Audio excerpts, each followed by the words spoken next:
મહર્ષિ ભગવાન વેદવ્યાસ રચિત શિવ મહાપડ ગ્રંથમાં ભગવાન મહાદેવના ભક્તો માટે એક અનેરું માર્ગદર્શન છે.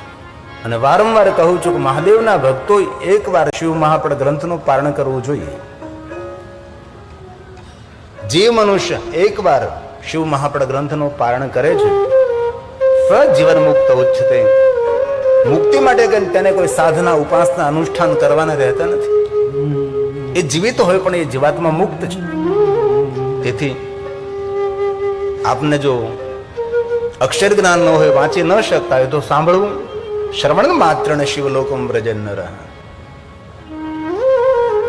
પ્રયાગ તીર્થમાં સૂત પુરાણે કહે છે, એ મહાત્માઓ, ભગવાન શ્રી હરિ ભગવાન વિષ્ણુજી નારદજીને સુંદર શિવ ભક્તિનું માર્ગદર્શન કરે છે.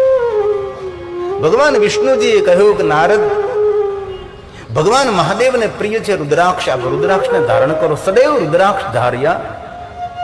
અને રુદ્રાક્ષનો મહિમા સ્વયં શિવે ગાયો છે. સૂર્યતામ તો મહેશાન. હે મહેશ્વરી, આપ કથાનું શ્રવણ કરો. રુદ્રાક્ષ મહિમા શિવે. મનુષ્ય માત્રનું કલ્યાણ કરનાર, હિત કરનાર રુદ્રાક્ષ. ભક્તા નામ હિત કામ્યા કથયામી તવ પ્રીત્યા. બહુ આદર સાથે, બહુ પ્રીતિ સાથે, હે ભવાની, હે મહેશ્વરી, હું આપને રુદ્રાક્ષનો મહિમા સમજાવું છું. આ શ્લોક ભગવાન મહાદેવના મુખમાંથી પ્રગટ થયો છે. પહેલા દિવસ પણ કહ્યું તો એક એક શ્લોક ભગવાન મહાદેવની પૂજા છે. એક એક શ્લોક શંકર ભગવાનની વંદના છે. તેથી આદરથી, ભક્તિથી આપના વિચારોને શાંત કરી સંપૂર્ણ ભગવાન શિવજીના ચરણોમાં સમર્પિત થઈ અને ભગવાન મહાદેવની કથા સાંભળવાનો પ્રયાસ કરો. અને જે કોઈ ભગવાન મહાદેવની કથાનું શ્રવણ કરે છે, ફલમ વક્તો ન શકનોમી, તેના ફલનું વર્ણન કોઈ દેવતાઓ પણ કરી શકતા નથી. સ્વયં ભગવાન શંકરજી માતા ભવાનીને કહે છે, ઉમૈયાને કહે છે, શ્રૂયતામ તુ મહેશાને. હે મહેશ્વરી, સાંભળો તમે. રુદ્રાક્ષ મહિમા શિવે. કલ્યાણ કરનાર શિવે, મનુષ્ય માત્રનો હિત અને મંગલ કરનાર આ રુદ્રાક્ષ છે. ભગવાન મહાદેવ સ્વયં બોલે છે, કથયામિ તવ પ્રીત્યા ભક્તાનાં હિતકામ્યા.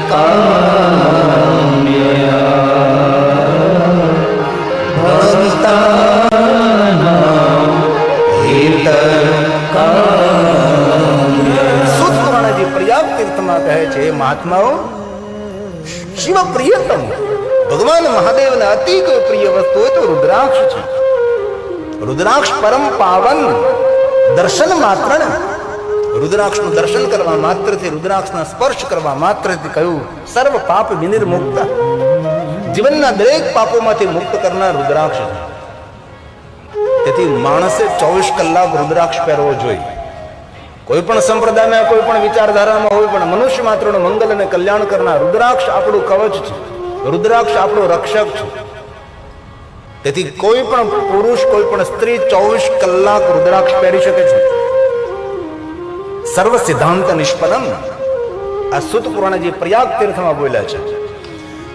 શિવ પ્રિયતમો દેવો રુદ્રાક્ષ પરમ પાવન. પવિત્રતા આપનાર છે. ઘણા લોકો એમ કહે કે પવિત્ર હોય ત્યારે રુદ્રાક્ષ પહેરે, અપવિત્ર રુદ્રાક્ષને ત્યાગ કરી દેવો જોઈએ. અરે, જીવનમાં અમંગલ ઘટના જ્યારે અપવિત્ર હોય છે ત્યારે બને છે. પવિત્ર હોય ત્યારે જીવનમાં અમંગલ ઘટના બનતી નથી. તેથી અપવિત્રતાને પવિત્રતાનું દાન કરનાર કોઈ જો હોય તો એ રુદ્રાક્ષ છે. તેથી 24 કલાક રુદ્રાક્ષ પહેરી શકો છો, જેના દર્શન કરવા માત્રથી. દર્શનાન સ્પર્શનાન જપ્યા સર્વ પાપ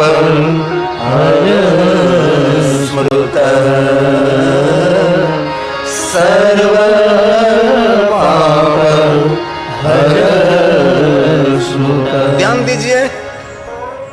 જે માણસો ધ્યાન કરી શકતા નથી, જે માણસો મોટા મોટા યજ્ઞો કરી શકતા નથી, જે વ્યક્તિ મોટી મોટી પૂજા કરી શકતા નથી, એ વ્યક્તિ જો રુદ્રાક્ષને ધારણ કરે તો તેના માટે કહ્યું, એ મનુષ્ય પરમ ગતિને પ્રાપ્ત થાય છે. એમની કોઈથી અધોગતિ ન થાય, એમની પરમ ગતિ થાય છે.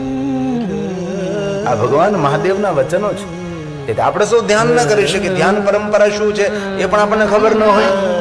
આપણે મોટા મોટા યજ્ઞો પણ ન કરી શકીએ. એ તો સ્વાભાવિક છે. દેહાંતમાં રહેનારા માણસો એટલું બધું આપણે ભણેલા ન હોય, આપણને ખબર ન પડે. તો આપણા આચાર્યો છે, એ આપણા બ્રાહ્મણ દેવતા આપણા માટે યજ્ઞ કરતા હોય, આપણે શું કરી શકીએ? તો આ બધું જે કરી શકતા નથી તેના માટે રુદ્રાક્ષ ધારણ કરો. આવું ભગવાન મહર્ષિ વેદવ્યાસજીએ શિવ મહાપડ ગ્રંથમાં કહ્યું છે. ધ્યાન દઈને સાંભળો.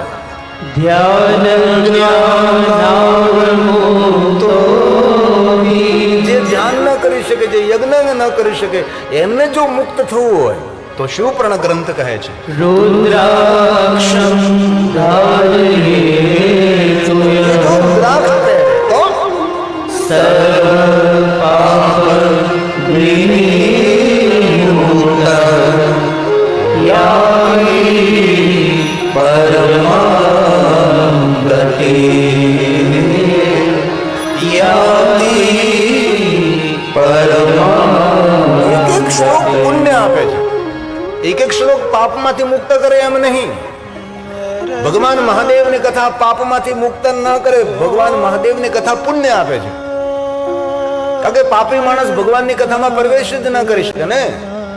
અનંત કોટી જન્મોનું જ્યારે પુણ્ય એકત્ર થાય છે ત્યારે માણસને ભગવાન મહાદેવની કથા સાંભળવાની ઈચ્છા પ્રગટ થાય છે. કથાનું શ્રવણ કરનારા માણસો પાપી નથી, એ પુણ્યવાન માણસ હોય તો જ ભગવાન મહાદેવની કથા શ્રવણ કરી શકે છે.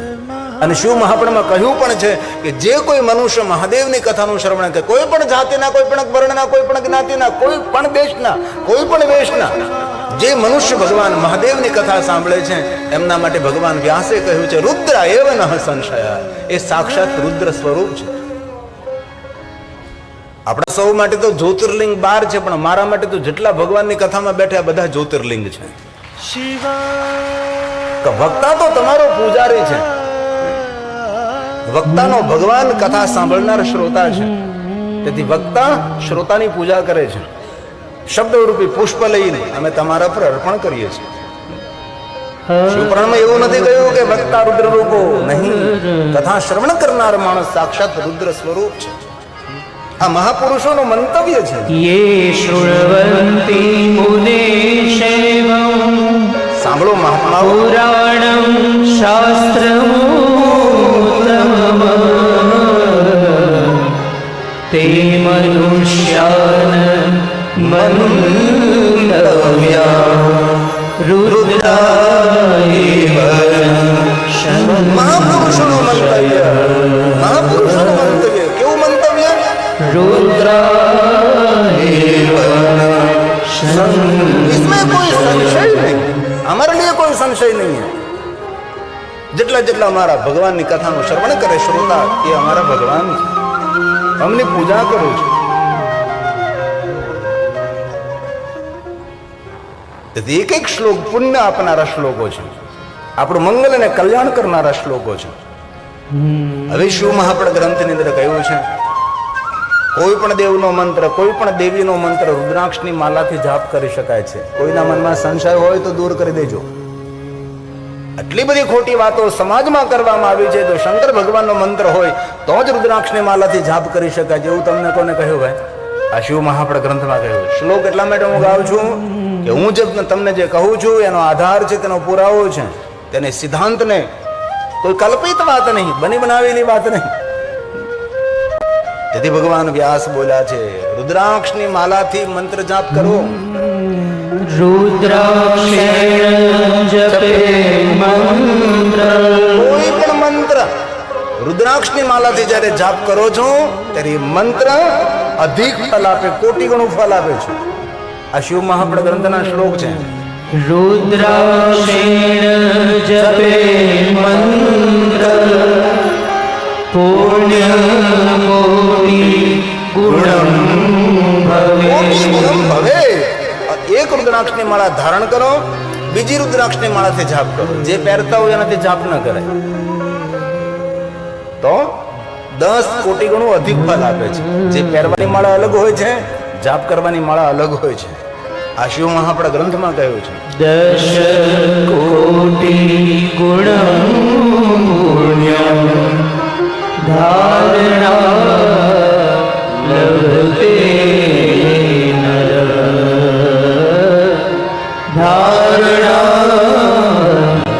લભતે આમ તો શિવ મહાપ્રદ ગ્રંથમાં કહ્યું 1100 રુદ્રાક્ષ દરેક માણસે પહેરવા. 1100 એટલે આવી 11 માળા પહેરીને આપણા ગામમાં નીકળવાનું. એટલે તરત ગામના લોકો બોલે છે કે આ ગિરી બાપુને ભાગી જવાનું થયો. કહ્યું 1100 રુદ્રાક્ષ જનાંગમાં હોય એમના માટે કહ્યું રુદ્ર રૂપ ભવે નર. એ સાક્ષાત રુદ્ર રૂપ છે. 1100 તો ન પહેરી શકે, પણ 108 રુદ્રાક્ષની માળા પહેરી એ પણ ન થઈ શકે. કમસે કમ એક રુદ્રાક્ષ આપણા કંઠમાં હોય, આપણી રક્ષા કરે છે. રુદ્રાક્ષ આપણો રક્ષક છે, આપણું કવચ છે. શું આપણા ગ્રંથમાં કહ્યું છે કોઈ વર્ણ ભેદ નથી, કોઈ જાતિ જ્ઞાતિ ભેદ નથી. મહાદેવનો દરબાર એક અનેરો દરબાર છે, જ્યાં સૌનો સ્વીકાર પણ છે અને સૌનું સન્માન પણ છે. એ ભગવાન શિવ છે. તેથી શિવ મહાપણમાં કહ્યું સર્વ આશ્રમણા, દરેક આશ્રમના માણસો, દરેક વર્ણના માણસો. અને હવે બહેનો માટે સ્ત્રી શૂદ્રાણામ શૂદ્રની સ્ત્રી શિવાજ્ઞા. મહાદેવે 24 કલાક આજ્ઞા કરે છે કે સદૈવ રુદ્રાક્ષ ધારણ કરે. ધાર્ય સદેવ રુદ્રાક્ષા યતિના પ્રણવે નહીં યતિના પ્રણવે. તો પ્રશ્ન એ થાય કે દિવસે જ પહેરાય? નહીં, દિવસે પણ પહેરાય, રાત્રે પણ પહેરાય. કહ્યું છે, આખો શ્લોક છે, સવારમાં પહેરવો, બપોરે પહેરવો, સંધ્યા સમયે પહેરવો, રાત્રે પહેરવો, દિવસે પહેરવો. બહુ જ મોટું પ્રકરણ રુદ્રાક્ષનું છે. તેથી આપણે આપણું મંગલ કરવું હોય તો રુદ્રાક્ષ પહેરો. રુદ્રાક્ષ પહેરો એટલે આપણા સ્વભાવમાં, આપણી વાણી વર્તનમાં ઘણા બધા બદલાવો આવવા લાગે છે. તેથી ભગવાન વિષ્ણુજીએ નારદજીને રુદ્રાક્ષ પહેરવાનું કહ્યું છે. શા માટે? રુદ્રાક્ષ એક ઔષધિ છે. રમ રુદ્ર રોગનાશાય ધન્વંતરી હે રુદ્ર. તન અને મનને પ્રફુલ્લિત રાખે એ રુદ્રાક્ષ છે. તેથી કોઈ પણ જાતિના, કોઈ પણ જ્ઞાતિના માણસોએ રુદ્રાક્ષ 24 કલાક પહેરવો જોઈએ. ત્યારબાદ ભગવાન વિષ્ણુએ કહ્યું છે નારદજીને, નારદજી ભસ્મને ધારણ કરો. શિવ મહાપડ ગ્રંથના 19 શ્લોકો છે શિવ મહાપડ ગ્રંથની અંદર. પણ બધા શ્લોકો આપની સમક્ષ જો ગાવા રહ્યું તો ઘણો બધો સમય જતો રહે. એક શ્લોકમાં બહુ સુંદર વાત કરી, જેના લલાટે ભસ્મનું ત્રિપુંડ હોય છે. યાની તીર્થાની, દુનિયાના બધા તીર્થોનું સ્નાન એ રોજ કરે છે. આમ ભાલમાં ભસ્મનું ત્રિપુંડ કરો ને એટલે દુનિયાના બધા જ તીર્થોના સ્નાન કરવાનું ફળ મળે છે. હું નથી કહેતો હું મધ્યસ્થી છું, હું એક શિક્ષકનું કામ કરું છું, હું એક ટીચરનું કામ કરું છું. જે આચાર્યોની પાસે હું ભણ્યો છું, જે મેં શીખ્યો છું, અને શ્લોકાત્મક આપને કહેવાનો પ્રયાસ એટલા માટે કરું છું કે કોઈને કાલ્પનિક વાત ન લાગે. અને શ્લોકોનો ખૂબ મહિમા છે, કારણ કે આ ભગવાન મહર્ષિ વેદવ્યાસજીનો પ્રસાદ છે. જેના લલાટમાં ભસ્મનું ત્રિપુંડ છે, દરેક તીર્થોમાં સ્નાન કરવાનું ફલ પ્રાપ્ત કરે છે. શિવ મહાપડ ગ્રંથમાં કહ્યું છે ક્યારેય આપણી પાસે ત્યાં સ્નાન કરવાની કોઈ વ્યવસ્થા ન હોય તો ભાલમાં ભસ્મનું ત્રિપુંડ કરી લો, સ્નાન થઈ ગયું કહેવાય છે. એ પવિત્રતા આપે, પ્રસન્નતા આપે છે, એ છે ભસ્મ. આજ મેં થોડા શ્લોકોનું સંશોધન કર્યું છે, બધા શ્લોક નહીં બોલું, પણ થોડા શ્લોક પહેલી વાર હું આપના અમરધામની અંદર બોલી રહ્યો છું. બહુ સુંદર વાત છે. विद्वान पुरुष को चाहिए कि वह बिना भस्म के बिना और त्रिपुंड के बिना कभी भगवान महादेव का पूजन न करें. रुद्राक्ष धारण नहीं किया है तो कभी शिव की पूजा न करें. रुद्राक्ष धारण करने के बाद भगवान महादेव की पूजा करें.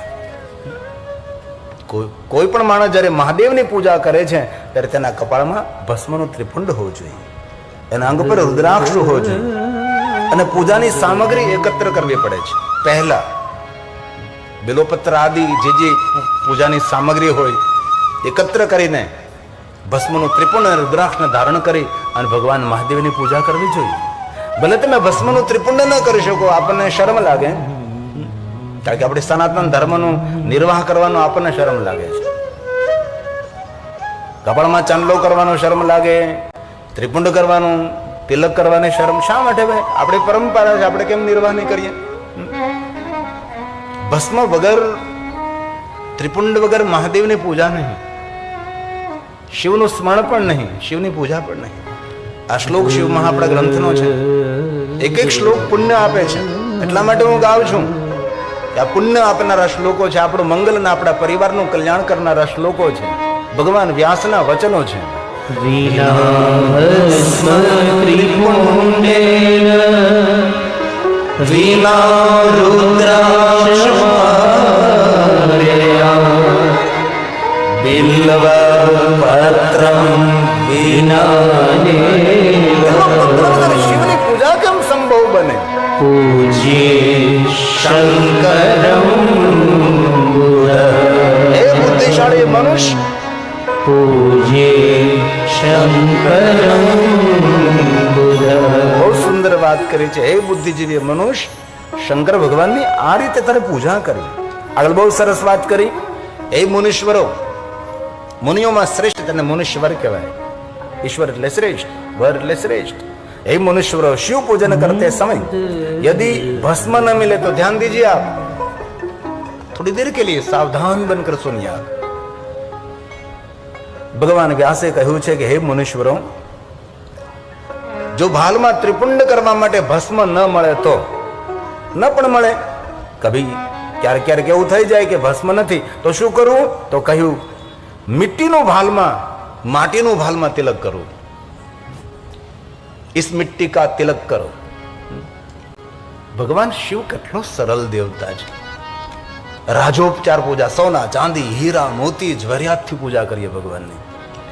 એ ન થઈ શકે તો ષોડોપચાર, પંચોપચાર, એકોપચાર, વૈરાગ્ય ઉપચાર, ખાલી ભસ્મથી મહાદેવની પૂજા થાય છે. અને કહ્યું ભસ્મ પણ ન મળે તો ભગવાન શિવને માટીનું ત્રિપુંડ કરી શકો છો. કેટલો સરળ દેવતા છે. ભગવાન શિવની ભક્તિ પૂજા કરવી સરળ છે, પણ ભગવાન મહાદેવની ભક્તિ મેળવવી સરળ નથી. અનંત કોટી જન્મ સુધી અઘોર જેને તપ કર્યું હોય તેના હૃદયમાં મહાદેવની ભક્તિ પ્રજ્વલિત હોય છે. બાકી સૌને મહાદેવની ભક્તિ ન મળે. શિવનું નામ પણ એ માણસ ન લઈ શકે. કોઈ પણ મહાદેવનો ભક્ત હોય એ પ્રણમ્ય છે, વંદનીય છે, એ દર્શનીય છે. શિવ મહાપણમાં કહ્યું છે કે મહાદેવના ભક્તોનું દર્શન કરવા માત્રથી સર્વ પ્રકારે આપણું મંગલ અને કલ્યાણ થાય છે. પછી કોઈ પણ જાતિનો હોય, કોઈ પણ જ્ઞાતિનો હોય, કોઈ પણ વર્ણનો હોય, કોઈ પણ દેશનો, કોઈ પણ વેશનો હોય, આપણું મૂળ સૌનું ભગવાન મહાદેવ છે. તેથી શિવ મહાપણ ગ્રંથમાં કહ્યું ક્યારેય પણ ભસ્મ ન મળે તો માટીનું ત્રિપુંડ કરવું, અને ભાલમાં માટીનું ત્રિપુંડ કરી ભગવાન શિવજીને માટીનું ત્રિપુંડ કરી શકો છો. આ કાલ્પનિક નથી, ભગવાન વ્યાસના દરેક વચનો છે. ભસ્મ પ્રાપ્તો નિશ્રેષ્ઠ પ્રવૃત્તે શિવ પૂજને તસ્માન મૃદાપી કર્તવ્યમ લલાટે ચ ત્રિપુંડ્રકમ લલાટે ત્રિપુંડ્રકમ. બાલમાં લલાટમાં માટીનું ત્રિપુંડ કરવું, કેટલી સુંદર વાત છે. હવે થોડું ધ્યાન દેજો. બહુ સરસ વાત કરી છે. જે મનુષ્ય ભગવાન શિવની ભક્તિ કરે છે, જે વેદોની વાતો કરે છે, જે સ્મૃતિનું ગાયન કરે છે, જે પુરાણોનું ગાયન કરે છે, જે ભગવાન શિવજીની પૂજા અર્ચન કરે છે, જે શિવનું ભજન કરે છે, મહાદેવના જે ભક્તો છે અથવા કોઈ પણ સત્કર્મો કરતા છે, તેની અવહેલના ન કરવી, તેની ટીકા ન કરવી, તેની નિંદા ન કરવી. કોઈ દાન કરતો હોય, કોઈ પુણ્ય કરતો હોય, કોઈ સેવા કરતો હોય, કોઈ સ્મરણ કરતો હોય, ભગવાનના માર્ગ પર કોઈ જતો હોય, તેની અવહેલના, તેની અવગણના ન કરવી. સત્કર્મ જે કરે છે તેની અવહેલના મતલબ અવગણના. જે ભગવાન મહાદેવનું ભજન કરે છે, ભગવાન શિવની ભક્તિ કરે છે, જે સેવા કરે છે, સત્કર્મો કરે, યજ્ઞો કરે છે, પૂજા કરે છે, અર્ચન કરે છે, દર્શન કરે છે, જે પ્રભુના માર્ગ ઉપર, જગતના માર્ગ ઉપર સેવા કાર્યમાં જે જઈ રહ્યો છે, તેની અવહેલના જે કરે છે તેના મનોરથો કોઈ પૂર્ણ થતા નથી. ઘણા માણસોની આદત હોય ને કે લાગ મોટો ભગત થઈ ગયો છે, થોડુંક દાન કરે તો મોટો દાનવીર થઈ ગયો છે. એની અવહેલના ન કરવી, તેની અવગણના ન કરવી. જે માણસો સત્કર્મી વ્યક્તિઓની, સજ્જનોની, સંતોની, વિદ્વાન બ્રાહ્મણોની અવહેલના કરે છે, એ માણસોના મનોરથ કોઈ જીવનમાં પૂર્ણ થતા નથી. તેથી ડાયા માણસો કોઈ દિવસ સત્કર્મીના અવગુણ ન ગાય. ભક્તોની અપકીર્તિ ન કરે, સજ્જનોની અપકીર્તિ ન કરે. શિવ મહાપણા ગ્રંથમાં ભગવાન મહર્ષિ વેદવ્યાસજીએ કહ્યું છે, જે લોકો ધર્મી માણસોની, ધર્મનિષ્ઠ માણસોની, કર્મનિષ્ઠ માણસોની, પ્રતિષ્ઠિત જે વ્યક્તિ છે, જે સજ્જન લોકો છે, તેની અવહેલના કરે છે, તેની અવગણના કરે છે, તેની નિંદા કરે છે, એ માણસનો કોઈ દી મનોરથ પૂર્ણ ન થાય. શિવ મહાપણ ગ્રંથની અંદર બહુ મોટી મોટી વાતો, કોઈ સંતોની અવહેલના કરે, કોઈ વિદ્વાન બ્રાહ્મણોની અપકીર્તિ કરે છે, તેને પ્રેમપૂર્વક નિર્ધનતા અને રોગ બંને તેને આદરપૂર્વક મળે છે. તેને નિર્ધનતા મળે છે, તેને રોગ પ્રાપ્ત થાય છે. તેથી ભગવાન વ્યાસજીના સર્વ વચનો છે. યો વૈદિક મનાનૃત્યમ કર્મ સ્માર્તમથાપિવા અન્ય સમાચરે મર્ત્યો ન સંકલ્પ ફલમ લભે ન સંકલ્પ તેને મનોરથો પૂર્ણ, તેને સંકલ્પ પૂર્ણ ન થાય. તેથી કોઈ પણ સાધુ, સંત, મહાપુરુષ, સજ્જન, દાનવીર, સમાજનો સેવક, વિદ્વાન, બ્રાહ્મણ, એમની અપકીર્તિ નહીં કરવી, તેની અવહેલના ન કરવી. કોઈ થોડી પૂજા કરતો હોય તો પ્રસન્ન રહેવો કે વાહ, ભગવાનની સુંદર પૂજા કરે છે. કોઈ દેવાલય, શિવાલય, રામજી મંદિર કોઈ જતો હોય ભગવાનની દર્શન પૂજન કરવા માટે, તો રાજી થવું કે બહુ સારી વાત કહેવાય, તમે ભગવાનનું દર્શન કરવા જઈ રહ્યા છો, તમે કોઈ સારું કામ કરે, તમે કોઈ સેવા કરી રહ્યા છો, એ ધોઈને પ્રસન્ન રહેવું. આવું શિવ મહાપણ ગ્રંથમાં કહ્યું છે. તેથી ભગવાન મહાદેવના ભક્તોએ ભાલમાં ભસ્મનું ત્રિપુંડ કરવું. શિવને ભસ્મ બહુ જ પ્રિય છે. ભસ્મનું સાચું નામ છે વિભૂતિ. આપણે ગઈકાલે કહ્યું હતું કે સાચું નામ તો તેનું વિભૂતિ છે. અમારા મહાત્માઓ વિભૂતિને ધારણ કરે છે. અંગ વિભૂતિ લગાવે ભારી. શંકરજી કહ્યું, ભગવાન મહાદેવજી પોતાના અંગ પર વિભૂતિ ધારણ કરે છે, અને જે મહાદેવના અંગ પરથી વિભૂતિ નીચે ખરે છે, એ મનુષ્ય માત્રનું મંગલ અને કલ્યાણ કરનાર છે. તો વિભૂતિને ભસ્મ એટલા માટે કહેવામાં આવે છે કે જે મનુષ્ય વિભૂતિને ધારણ કરે છે, તેના જન્મ જન્માંતરના પાપો વળીને ભસ્મ થાય.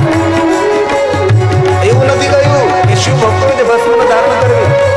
શિવ મહાપણ ગ્રંથની અંદર દરેક દેવી દેવતાઓ, ઋષિ મુનિઓ, રામ કૃષ્ણ દરેકે ભસ્મનું ત્રિપુંડ કર્યું છે.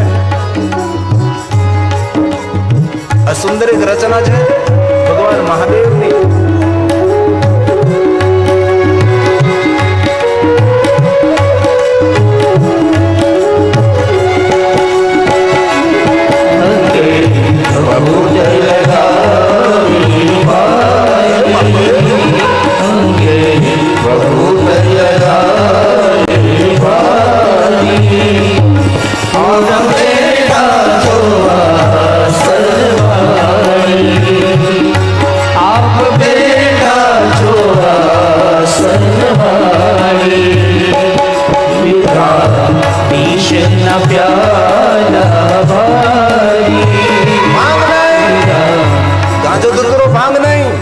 મહાપણમાં કોઈ જગ્યાએ વર્ણન નથી. વિવેકને પ્રણામ.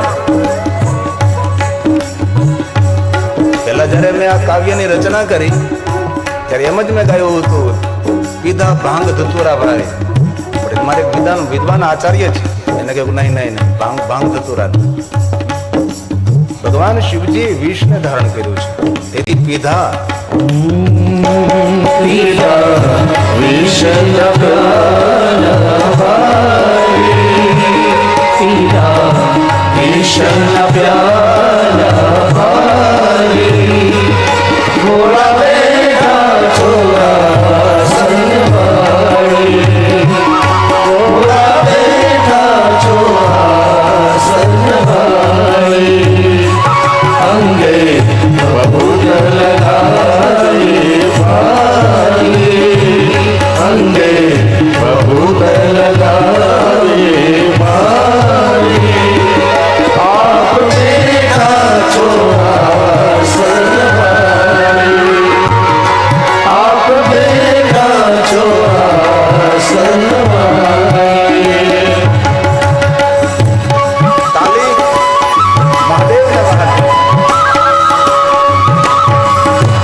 વિષના પ્યાલા વારી પીધા વિષના પ્યાલા વારી થોડા બેટા જોવા સલવારી થોડા બેટા જોવા થોડા બેટા જોવા સલવારી થોડા બેટા જોવા સલવારી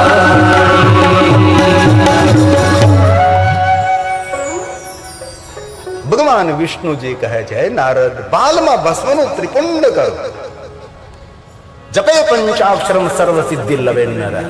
પંચાક્ષર મંત્રનો જાપ કરો નારદ, રુદ્રાક્ષને ધારણ કરો નારદ. ભગવાન વિષ્ણુજી નારદજીને શિવ ભક્તિનું માર્ગદર્શન કરે છે.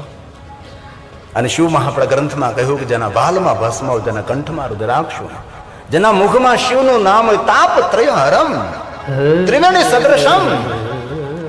શિવનામ શું છે? શિવનામ સ્વયં ગંગા છે.